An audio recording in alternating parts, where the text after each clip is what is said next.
it involves a high level of context switching. That's the best way to put it. I'm as good as most of our A-list artists. That's what I tell myself.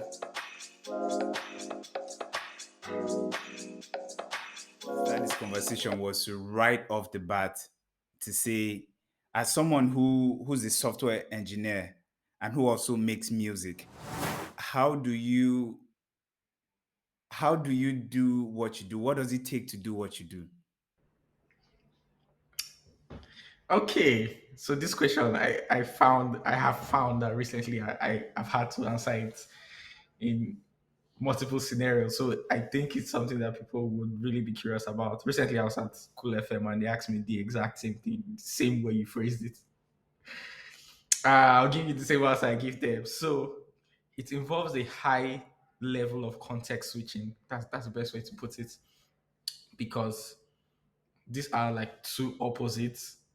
Like there's software engineering that is all logical and technical, and then there's that music that has to be inspirational, creative, that kind of thing. So it's almost like I have to be in a different state of mind to be able to do that and then do this. But then I'm a software engineer 5 days in a week for the better part of my days in those 5 days in a week. But in those 5 days, I also have to make music. So what I had to do is to look at the time when I'm not working and try to fit in time slots for making music in there. So if I'm working 9 a.m. to 5, I'll say, okay, I'm done with work by 5. I'm going to rest now till like 7. So I wake up by 7, just start listening to music first to just put myself in the mood because my head is still in that whole software engineering headspace. Just put myself in the mood, maybe get a glass of wine or something just to chill and to relax. It starts from a song I'm hearing and then inspiration comes and before you know I'm already doing things here and there, playing instrumental on the sound system and I'm working on music. Or it may just be that I am watching videos or trying to learn something about maybe Logic Pro and how to do some kind of mixing because I also want to do that part of music too, or just watching music videos. But I have to dedicate that time to do something that's music related after I have done that part of my technical job in the day. Then I during the weekends mostly music stuff. Like after we have this call now, I have like a 3 hours meeting with my manager to just like discuss moving forward with plans and stuff. So I'd say it takes that level of context switching between technical and creative guy. Yeah, but I'm getting a hang of it. In what you said, which is excellent, you spoke about time and how you allocate time. Do you have systems for how you allocate your time? So I find that if I try to do that allocation of time, it works for the technical part. But if you try to force creativity like that, oh, I want to be creative from 7 to 9, it won't work that way. So sometimes I give myself a time range. So from 7, if I'm not doing anything around the house or going to do some shopping or seeing somebody, I'll start just listening to music. It may not end up being anything, but I'll just start being in the zone. If anything hits from there, then so I like to not force it. Like I like to put it on the runway, let it take off, that kind of thing. Because the last time I had to just enter the studio, yeah, the last time I had to just enter the studio and just do things, it was when I was touring in the UK. It was crazy because we're going from city to city. As soon as I'm entering the city, we are going straight to a studio. So I can't say, oh, I can't force creativity. I was still working while I was on tour. I would work 9 to 5. Only then it was 8 to 4 because they were 1 hour behind. And then sometimes I'm working, I'm on the road. Sometimes I'm working, I'm in hotel room. So towards the evening time, I have to be in the studio. And there's no excuse for not being able to create something because it's expensive to go on the UK tour. You have to make the best of it. So when duty calls, I had to stand up to that. But aside that, I'm good. I like what you said there, about how you start to get into that mood. And to get into that mood, you start listening to music. In design, we talk a lot about the design process. Do you have a creative process for how you make music? I really can't say if there's a process, but if there's a process, it's something that my brain has put together. It's mental. Like usually don't know how to communicate it, but it always starts with me trying to get in the zone. That's always the beginning of my process. Like I start listening to some music, and then the inspirations are random. It could be that I hear one sound inside the song I'm listening to. I'm like, oh, that sounds like a drill. It has a drill vibe. Maybe I should do a drill song. And before you know, I'm looking around all the beats I've received and everything, trying to see which one will click. If I find one that clicks and I just keep playing it, mumble the flow. There's no words. I'm just mumbling flows. Before you know, the words start forming. As they start forming, I just turn on my like notepad, my memo. Is it that I'm writing or I'm like, if I want to just get it down and write later, I'll just record the memo as I'm doing the thing. So you have a lot of memos on my phone of like half done ideas, actually. So sometimes even when I'm not inspired, I go back to the memo and just listen to it. I'm like, oh, this sounded like a good thing. I pull it out and see if I can continue working on it. That's very interesting. Because essentially, you can call that a creative process, although everyone would obviously have something more unique to who and what their personality is. But to take it back a little bit, how did you discover music making? Like, what was the spark for you? I mean, we all listen to music, we all love music, we all want to do something with music somehow. But for you, how did you take that first step and why? What was the situation? Okay. So, well, for a long time, I have always been into the music. Like, even when I went to Footmina and I didn't want to really be out there, I was like really super low key. I still couldn't run away from the music. Somehow, I joined up with WJD and then somehow I became coordinator of IHM, heading the rap part of the group, going out doing performance and stuff. So I couldn't run away from it then. But I wasn't sure whether I was going to maybe chase it professionally or do anything serious. For a while, I was making music and keeping it on my system, not putting it out there. Maybe put a few videos and put on Instagram, but it really was nothing serious. So sometime in 2019, early 2019, at this point, I'm already feeling like I'm good. Like I'm as good as most of our A-list artists. That's what I tell myself. Better than some even, but yeah, not to toot my own horn. But I'm like, I have realized that music is expensive. Well, I did realize this a while back, like 2017. Like if I really wanted to chase music, it was really expensive. And that's why I really just focused on software engineering. Because if I wanted to do something that's expensive now or in the future, first thing I had to do was make money. So it's like I was doing the music, but I really wasn't putting anything out there. I wasn't chasing it professionally. So around the time when I started applying to work for Canadian companies, and I'm like, okay, I think it's time to further push. What the fuck? Oh, that's lights. Whenever they decide to bring it back. Sorry. So I decided to further push the music thing. What the hell? Sorry. Maybe it's the estate gen. Don't worry, we'll come back. Yeah, so I decided to chase, Canadian companies because they obviously pay well, and if I was going to really earn what I was worth in the software part, that's where I felt I needed to go outside the country. So I started applying to jobs, and I found that around that time, with the kind of expectations I had, I started to become more serious with music. So I hit up my friend TMJ. I was like, guy, we need to work on a joint project. That's what I told him there. I didn't know where the money was coming from, but I'm like, we need to work on a joint project because I was feeling very optimistic. Luckily for me, I got shortlisted for a company, Proposify, interviewed, got the job.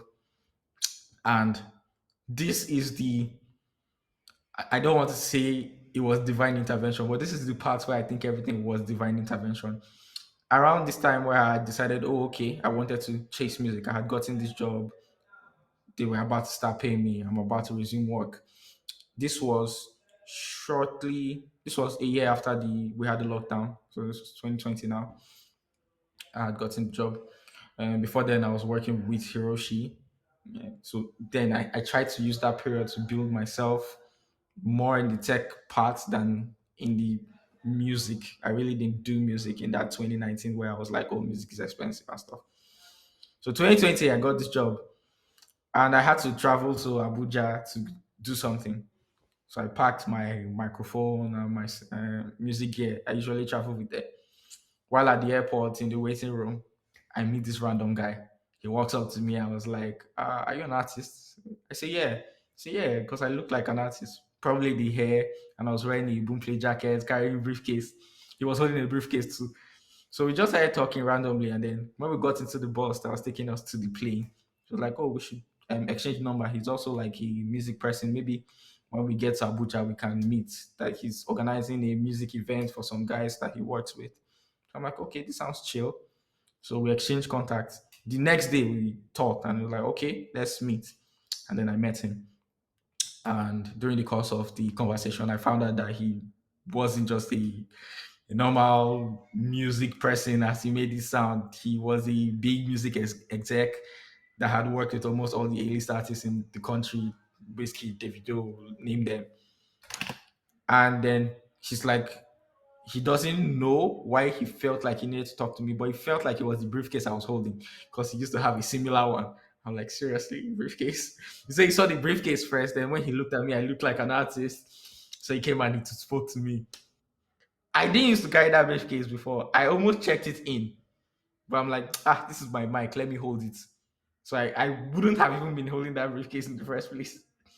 But he says somehow that made him notice me and he came to talk to me. So we started talking, and then I just realized that this is somebody I could actually work with. He had like the knowledge of everything I wanted to do, the business part of the music. And if I was going to work with him, I definitely was going to need money now. And it wasn't going to be like in a uh, upcoming artist sense of things. Like we would have to do everything standard, like I was an independent label. That's the idea I had gotten from our conversation.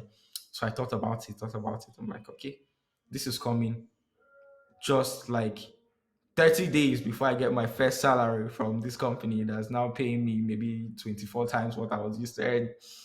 I'm like, okay, so maybe this has to be divine intervention because first I got the source of funds and then I got somebody that can help me in this career that I've decided to chase. So it felt like things came together like for the purpose of what I wanted to do. So I now told him that okay, yeah, we'll definitely work together.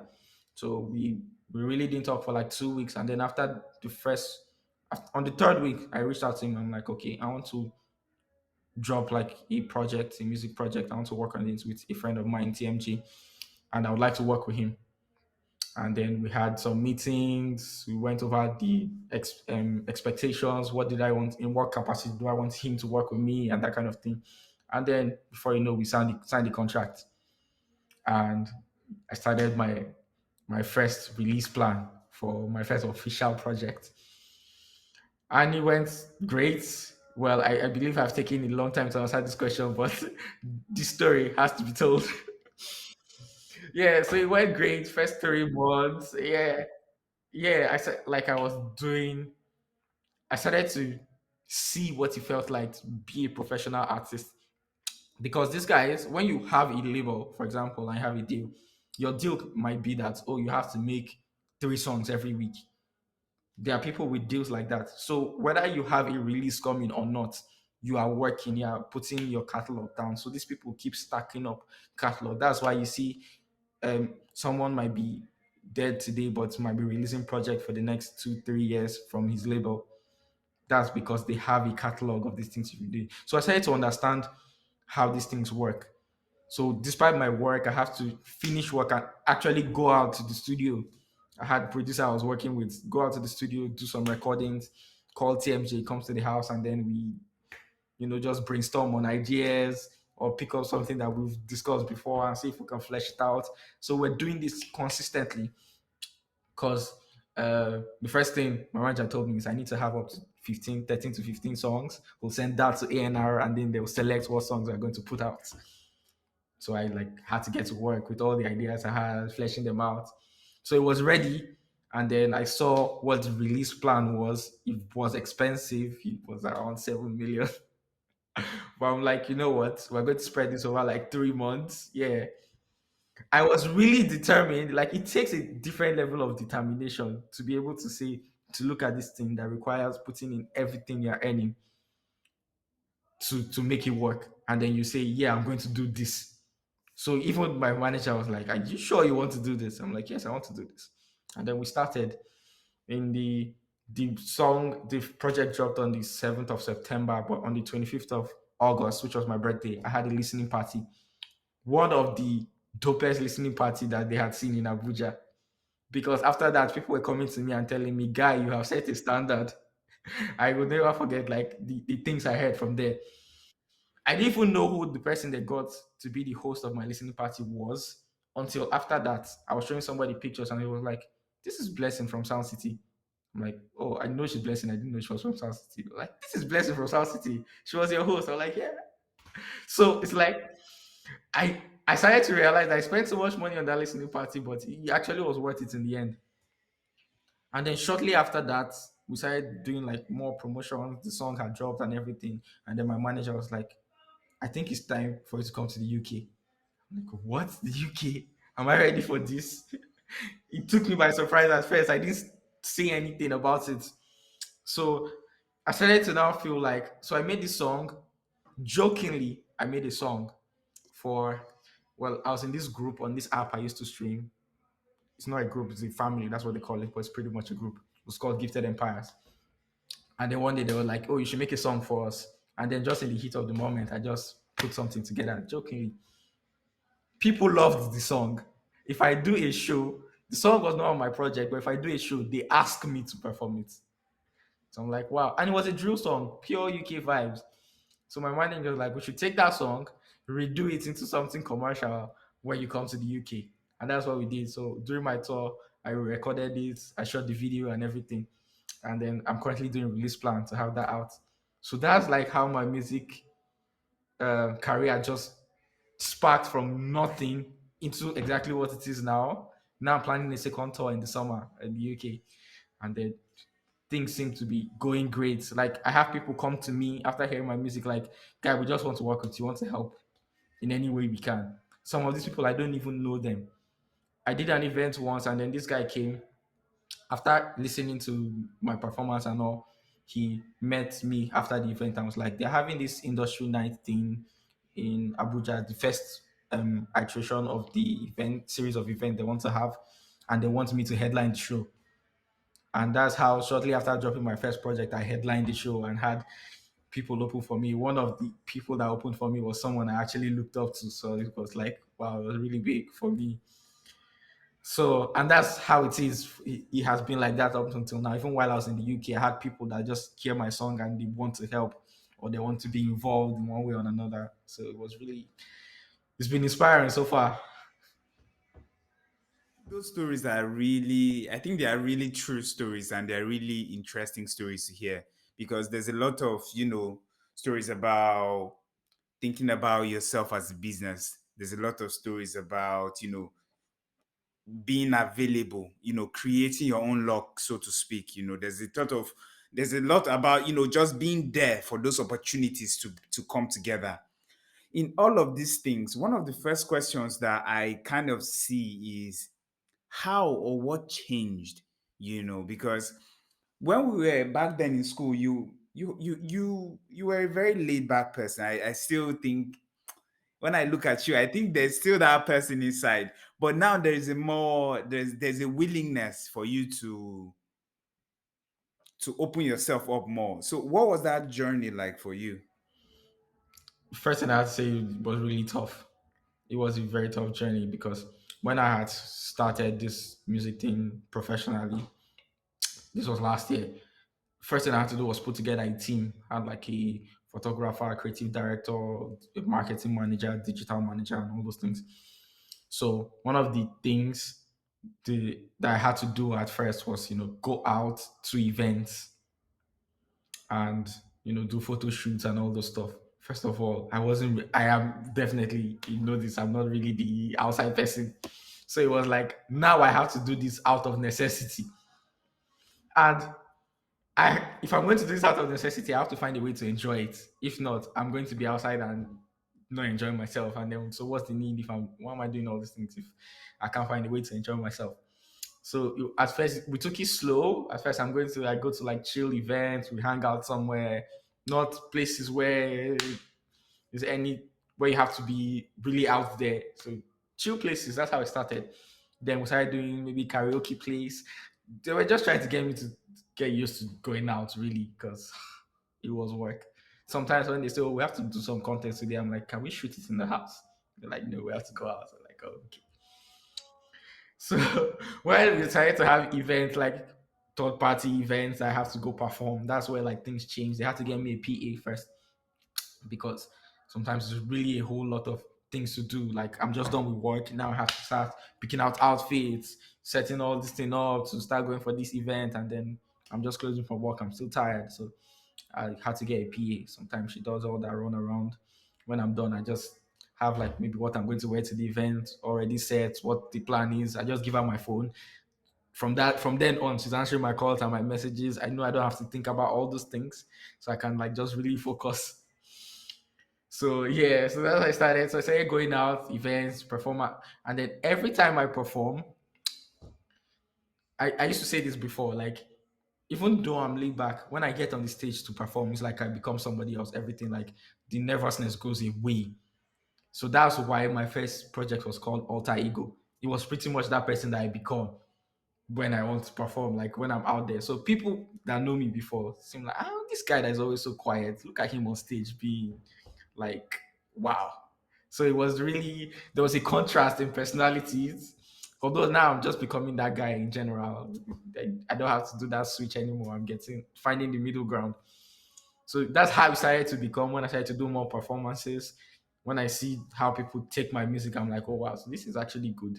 I have to get better at this thing that I'm doing. So, it was out of necessity. I just started to do it and then just got used to the whole thing. And then my manager mentioned that, oh, guy, you soon do university tours, club tours. I'm like, shh, am I ready for like that many people? 'Cause crazy stuff. So now every once in a while, I go out clubbing to just, get the feel of club because some niggas will intimidate you, bro. And if I'm coming to a club, And if I'm going to show up to a club that I'm on club tour, I want people to really remember me. I really need to not be intimidated. I really need to go into a club and own, like really own the place, that kind of thing. So I had to, start going out once in a while to just see the environment how it is. Before now, I don't even have any business with nightlife. I just stay in the house. So I've had to, do all that adapting. So yeah, I'll say it's still a work in progress, but I'm way better now at the whole thing. And I say, see, out of necessity or not, I think your personality has you've evolved it into a very, entertaining and exciting person to watch. And I'm a huge fan. But it takes a lot of work, right? We've spoken about a lot of these things. It takes so much work and so much resources. There are some people that have these resources, so but they still cannot make they still don't become really good and maybe even great musicians. So what really does it take to become like a really, really good musician in your opinion? First of all, there's some people that just have it in them. Now, having it in you is one thing. Like there's something I've heard recurrently in this industry. They like talent is like 10% of what you need. That's what they tell you. And a lot of times when I hear these things from like big people, industry exec, so I'm like, these people know what they're talking about. Some people don't really have the talent for music per se, but two things come into play there. If you are willing to dedicate the time to learn and also the time to like spend money on good services that would also improve on the things you're doing. So I'm talking the producers you're working with, mixing and mastering, because there are a lot of people that are making money from music, but they really don't know how to sing that well. So you need somebody now that can compensate for that, and they're not cheap. So you need someone that can really engineer what you're doing. That's why you have guys using auto tune now, but they are really big. When you hear them outside of auto tune, it's like, oh, this guy can really sing like that. Yeah. So having, yeah, so that's just what it is. So, but having that music, that's the product. That's just one thing. Getting to that point is another. Now you really need the right people and the right backing, the right drive and funds. Most time, if you meet the right people, they come with the funds. Most time, you meet the people that have like the connections that you need, and then you have the funds to spend. So most people that get record label deals, for example, if you get a good label, now you have the right people who have the funds. So as long as you have a good product and you have the right people that have the funds, they will sell it. It is their job to sell, to do the marketing and sell the music, and they are really good at it. They already have the connections, if I'll put it that way. So for example, if I was in a label now, my label can, have the funds to do all my marketing, put it on TikTok, on Apple Music, have them do some big campaigns and all that. I know my music is good because everybody that I've never gotten a bad remark about my music. Maybe some feedback about what to improve, but never that the music is not good. So imagine someone putting the music out there in front of everybody. Just know that you're going to make it. So Obviously there's all of these things, right? And then up and coming artists, I'm sure they have like access to some of this knowledge. But what is it that they miss in terms of actually, you know, 90% is not talent. So even if you don't have the 10% talent, you can still do a lot with 90. So what is it that they miss? What is it that you think they miss than in that 90% that make them not to quite hit the mark? um, so two of the things I believe are are very important in, like, outside of the talent, when you really want to go into music, is the promotions that you do of yourself. And it's not just what promotion you do, it's how you do it and how you spend money. Because one thing I have realized is someone can take 5 million and do a very creative promotion and have more impact than someone that spent 30 million. You can spend 30 million in this industry and not see any results. Because if you see this thing, oh, it looks good, you don't really have a plan of how this thing plugs into what you're doing, but it looks good. It looks like it will give you exposure. So you just throw money at it. So you keep throwing money at the problem. I find that that doesn't really work. Yeah. So a lot of up and coming people, they don't really have a plan, an outline of what they want to do. It's like, oh, I want to put out a project. There's no release plan for this project. Is that this project is ready, I'm going to put it out for distribution and, have it out there. When it's out, I'm going to just send out messages for to my people, like, oh, my music is out, stream my music, do run Instagram ads, run Twitter ads, Facebook ads. Like, that's pretty much it. Maybe find some Instagram pages to push my music for me. Now almost everybody are going to, that would be like everybody's go-to option. So the first thing to do is to seek the knowledge on how maybe how the labels do it. It would be an expensive process for label, but from when you are able to see what they do, you can coin out what, like, you can do for yourself, like what they do, why they do it. If you know the answers to those two questions, you can tell, okay, maybe I do this since label do this and I can't really do this, but this would get me the same thing. So that's one thing I'm now doing now. For anything I have to put out, we sit down, have a brainstorming session for like the first 4 weeks before my release, and then the weeks following, I have a plan of the things I'm going to be doing. Are we running ads? What kind of ads? What are we using to run those ads? What the visuals will look like? What's the theme of this project? What promotional content am I going to shoot? Um, what places should I plug into if I need more exposure? Am I going to get this thing on playlists? How do I get that done? Do I have to do this? Do I have to do this? This music, do you think it sells in this country or this country? So we know where to push it, that kind of thing. So there's a whole discussion around the music that you have to put out. Then in the end, we have to draw up like a calendar that we follow. So in the first week, these are the things we have to do. We have to get those done. You have to follow the release plan diligently. It now made me realize why you may be in a label and for 2 years you've not released anything. They're like, why is this guy not releasing projects? First of all, it's a lot of money. And if the label has multiple artists, it's going to take a while after your first one of your project before you do a next one because they have to go through all these people. And some release plan goes 6 months. They go more even. So I kind of like started to understand it, and also why some people tell you, "Oh, I'm dropping an album next week," and then next week reach 2 months, 3 months, you've not seen the album. I understand why it is now sometimes because even during your release plan, some things might change, and for you to react to those things would require you to push like your dates.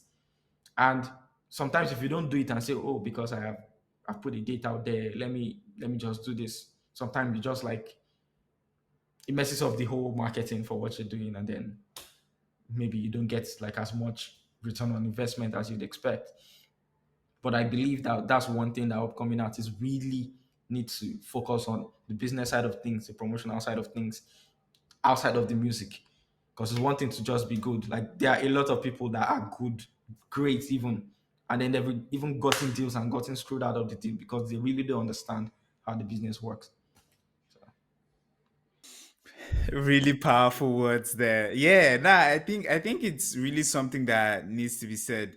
Um, about the Nigerian music industry, though, I have a question. What frustrates you about the Nigerian music industry? the first biggest frustrating thing is that there's no structure in the industry.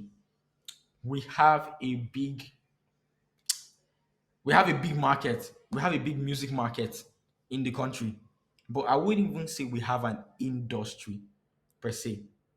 Like there's no working system. It's almost like the entire music industry in quotes is running on vibes and money, a lot of it. So you have to have those two. That's why you can have somebody come out and then it's not like they're doing anything creative, but they're doing something funny or something that's viral, if I put it that way, or that is just captivating, and then boom, they have like the biggest song in the country. That happens now. Vibes. All you have to do is follow that up with money if you can, and then you are one of like the biggest artists.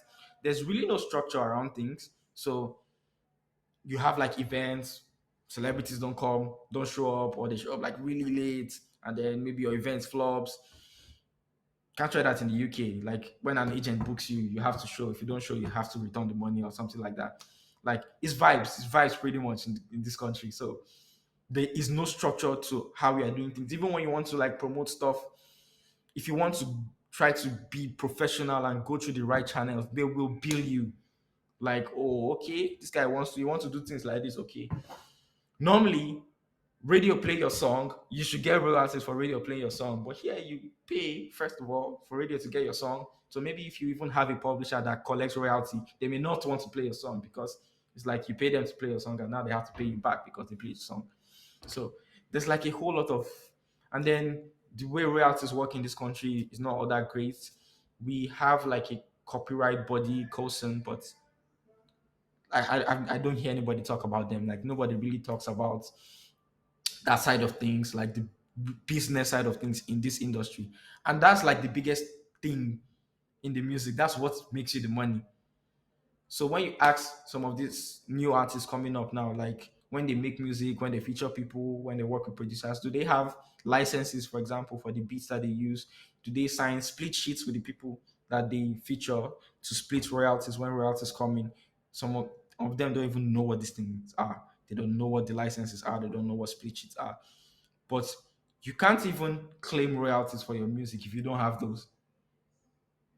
And in the event that they want to start paying you royalties and you featured me on a song, now the song is really big, they want to pay royalties, and you are telling me, oh, I want to give you 10%. I'm like, no, I want 20%. It's now a dispute. That money will hang. Nobody will spend it, but it will remain somewhere inaccessible until we can reconcile. So you have a lot of, even our A-list artists in their earlier careers, they still have money from those things that they can't access to today because they hadn't sorted some things out. maybe you featured somebody, you didn't have split sheets, or you worked with a producer, now you don't have license for the beat, so you can't do some promotional stuff with the music. So there's just a whole lot of things that don't work well in this country, and then nobody's telling you about it. So which is one of the good things about meeting the person that's managing me now, because he's a big person in the UK music industry. So he already knows how these things work on like a very professional level. And that's how I'm working it here. So I met with a publishing company recently and they were like, oh, they're trying to tell me what split sheets are that, our artists don't really know it. I'm like, all my songs have split sheets. They were shocked. So, so that's the kind of that's the kind of energy you need to put into the music. It's going to make you money. You have to make sure you set it up the right way to make you money. Yeah, so that's it. I absolutely and truly believe that for anything to be successful, you need to put in place systems. It's kind of like having the operating system in a computer. It would have been easy for Gates to just create his own OS. Someone else creates their own OS. All of those things will run. But when we have one unit, we work better together. Um, One other frustrating thing I've heard people talk about on social media, or at least we've seen people fight about on social media when it comes to music writing, is that if an artist doesn't write their own music, then they are not entirely authentic. Where do you fall in that debate? Okay, so in music in general, there are components to music. There's the composition, there is the lyrics itself, then there's the music, the what's it called? How do I put it? The instrumental, the music as a whole, aside from the lyrics, everything you created before you put the lyrics on it. So when you become a professional artist, a professional musician, one of the first things that you don't even have sometimes is the time that you used to have when you were trying to stack up on when you're say up and coming. So one of the things I tell people that are up and coming, make as much as you can, put together as much concept as you can, even if you're not recording, even if you're using like third party beats and are not licensed, just make them and keep. When the time comes, you can always take those things, put them, make them up to standard and put them out. But you can't foresee the music that is going to trend when you blow.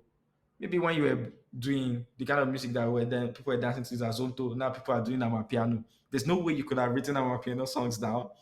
So maybe sometime you hear a beat that you like and you're like, oh, I want this beat.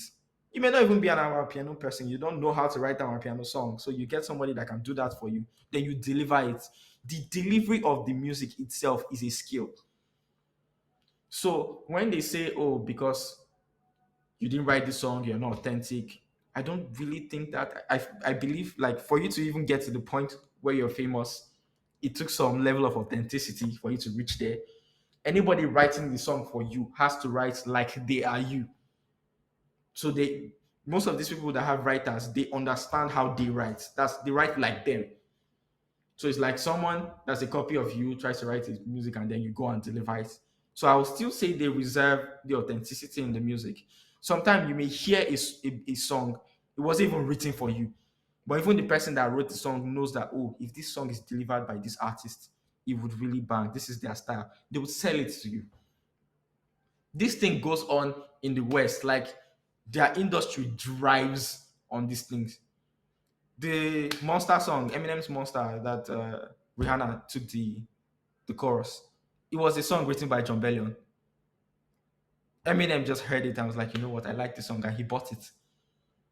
It is a thing. You reserve some rights in the music, even for being the original creator, for being the writer. So it's a thing. Sometimes maybe I want to work on a project now. This project is a lot. So I have a second writer. So if I'm maybe I want to write something from two perspectives, but I still want to retain my authenticity, I'm like, you know what, you take the second verse. This is the concept, this is the direction I want to go into. I'm going to write the first verse. And then you work on this, I work on this. In the end, I deliver it. You don't know who wrote this other bit. It seems like me. So why then would you say that that is not being authentic? It is part of the process.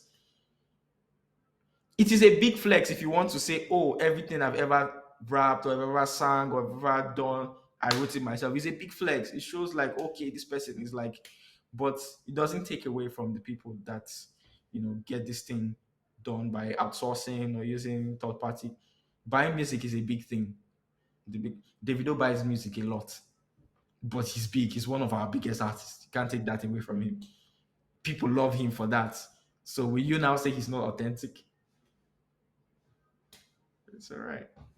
I see what you mean with where you fall in the argument, because I agree, because the delivery is what matters, right? Like you have to have that voice that people want to hear. So I think there's a lot of stock in that. So another question for you, Mage.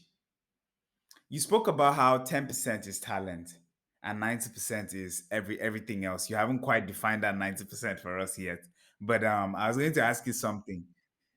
In terms of how you sort of divide creating versus selling, what do you think up and coming artists should focus on? Should they focus on creating?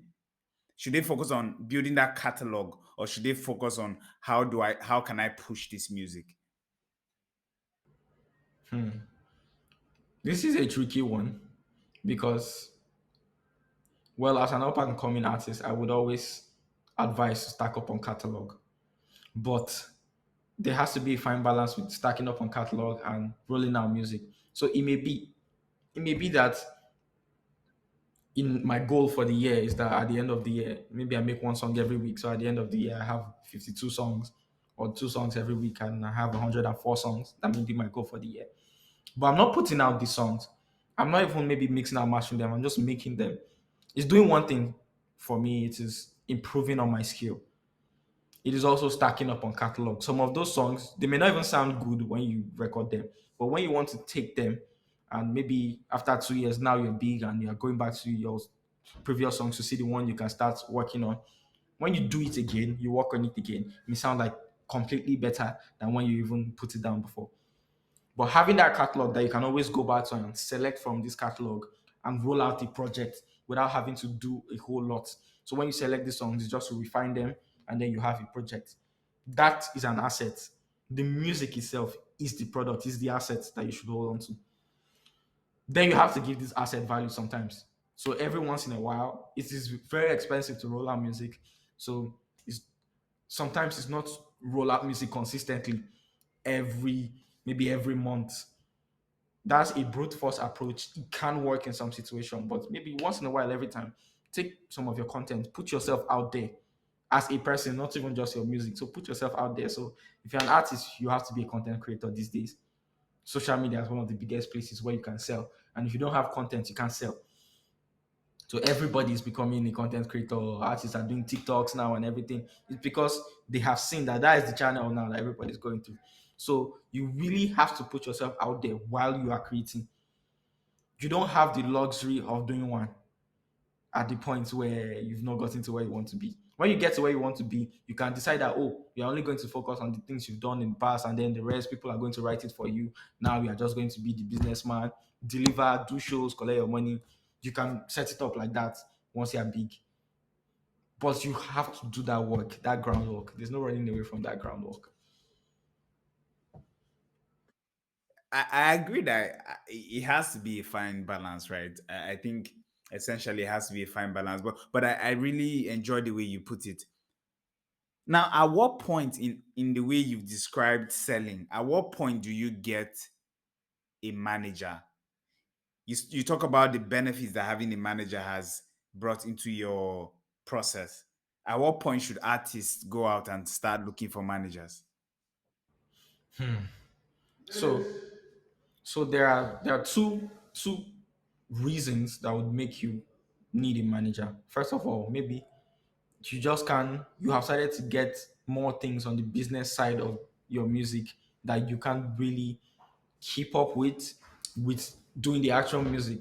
So now you have to negotiate maybe deals with people, or you want to get target in shows, or you need somebody that would just do this run around for you and have conversations on your behalf while you stick to work.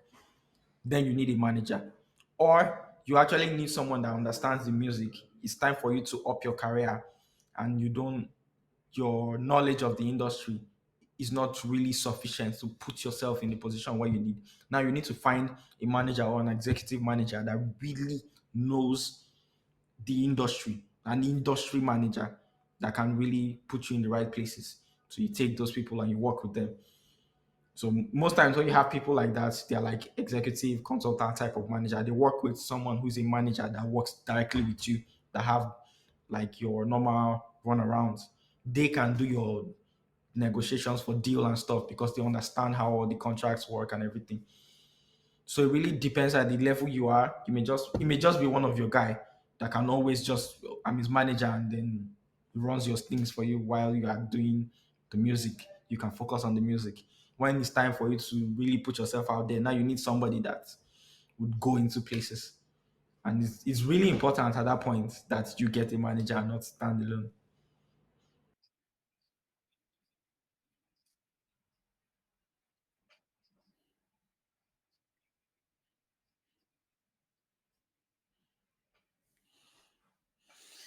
It's very um yeah, I think a manager, I like how you describe it because you only get a manager when you get to a certain level. And there's a lot of things that stack up to push you to that level. And I like how you really put it. I know you're I know you're an independent artist, or as far as I know, I think you're an independent artist. Am I correct? But I have a tricky one for you. Maybe not so tricky because you're an independent artist, but how valuable is a record label really to an artist's career? Does it really take an art? Does it really take the backing of a record label for an artist to blow? Now this is it. It doesn't always take the backing of a record label for an artist to blow, but it is the quickest way. And well, there's a whole juice that surrounds why this is so. Now, the first thing is a label has funds and a network for different things, for publications, for promotions, for distribution. Do you understand? So if they need to push out one of your release now and do promotions, they probably have like a team that's going to work on the promotions that already has a process that works for anything that you want to do. If your release plan say okay, you have to do like influencer campaigns, then you do digital campaigns, then you do tours, then you do maybe foreign tours and shows. Your label already has access to the the influencers to work with. So while me as an independent guy will have the money to work with maybe 10, if I have like a lot of money, 10 influencers, your label can get you on a roster with 200 influencers. So it's like brute force, but the right channel. Then they can distribute your music. They have the promotional channels to push it out to do your distribution. If you say you want to go on tour, your label has the money to arrange for the tour, to get arrange for your travel, arrange for you to go there and do the thing. Push the event such that the event is full. As opposed to if you're on your own and you wanted to do all that, like what it would cost to even just promote the event. So now some people's deal now has all these conditions in them that for your release would give you $500,000, and then maybe the deal says they have to recover that money from all of your royalties before you can start receiving them. So some people's deal are like that. They are the label giving you upfront. So since you're assigned to them, this upfront that's allocated to your release now, they now help you spend it through their channel and their roster of different things. But they make their money back from you. They have to make their money back from you. So that's now where it comes in is if there's a way where as an independent person, you could really do the same thing, get your music heard, get yourself out there, put everything out there on your own, get some backing. Some people, even big people in the industry, even they may not really have a label, but they have a sponsor, someone that is investing in their music. They would still want to get like their money back from you, but it's not the same thing like with a label where like you're really tied with the label. There's some things that Like once you're in a label, you don't have ownership of one of those things are usually your masters. Me being an independent artist right now, I own all my masters for now. So if any of my song blows, I'm the owner of my masters because the person who pays for the studio session owns the masters. Usually, labels will have their studio, their producers that you work with, that's on their payroll. You work with all these people and it's free, but now they own your masters because they pretty much funded your whole session. So there's all that. But as by getting you out there, there's no beating. It's hard to really just do it without a label. I mean, look at CK, for example. He was a Chalk City producer. Now he's one of the biggest artists worldwide. It takes label money to be able to do that. A lot of money. We're talking upwards of like $500,000.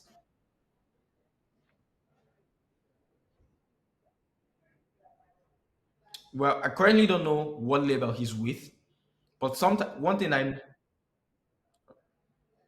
not sure whether he left per se, but one thing I know is that you can be signed to multiple labels depending on how the deal works.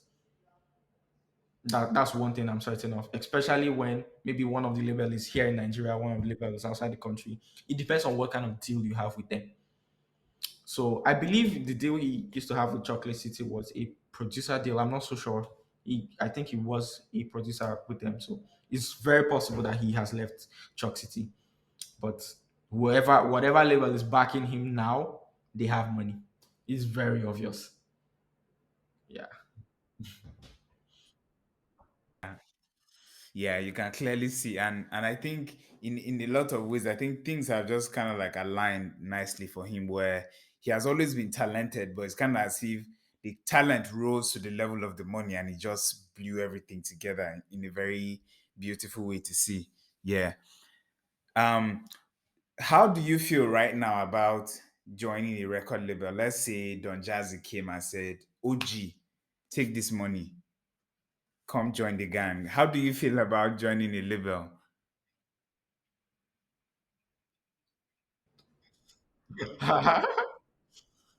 This one thing that I've actually thought about extensively. Like I have my thoughts razor sharp in my head what I want to do. Now, there are some labels that I know for a fact that I can join. And then there are some that I don't really know. So if they gave me a deal, I would really have my own lawyers go through it extensively and kind of like explain to me what this implies. But in Nigeria currently, one of the labels that I can actually work with confidence is Maven, Don Jazzy's label. So it's quite interesting that you mentioned Don Jazzy because if Don Jazzy gives me a deal now, I'll take it. Yeah, yeah, I wouldn't even think it twice. I'll take it. I mean, one of the biggest artists, one of the biggest artists I look up to in the country is in Maven. Yeah, so I mean, and look at what they're doing for all the artists. You can tell that yeah, everybody in their label that's working. Oh, the biggest artist is Ladipo. It's Ladipo. Yeah, but one of my favorite artists that I'm a very big Ladipo fan. Everybody knows that. Yeah, so silent maybe. Yeah. So you see what their artists are doing. Like I watch him grow to the point he is. And it took him being in Maven to become the guy that we are now seeing now. He's everywhere. He's touring. I think he's in the US now. He did UK. He has like very big songs, but this guy has been good for as long as I can remember. I've been following since the Icarus EP. I think it was 2013, 2014, if I'm not mistaken. So he has been good for a while, but he has been like on his own, on the low. He has done things with the collective and show them camp. But when once he got into Maven, the rebranding was done. He became the leader of the revival. Now he's worldwide. So that's label power. So, see. And then you have to keep building on that and building on that, and hopefully you create a track that makes you, yes, you have to then hopefully one day get a hit track that then becomes a regular thing. So about hit tracks, how can an artist repeatedly create hit tracks? Is it possible? Is it even possible? Or is that like a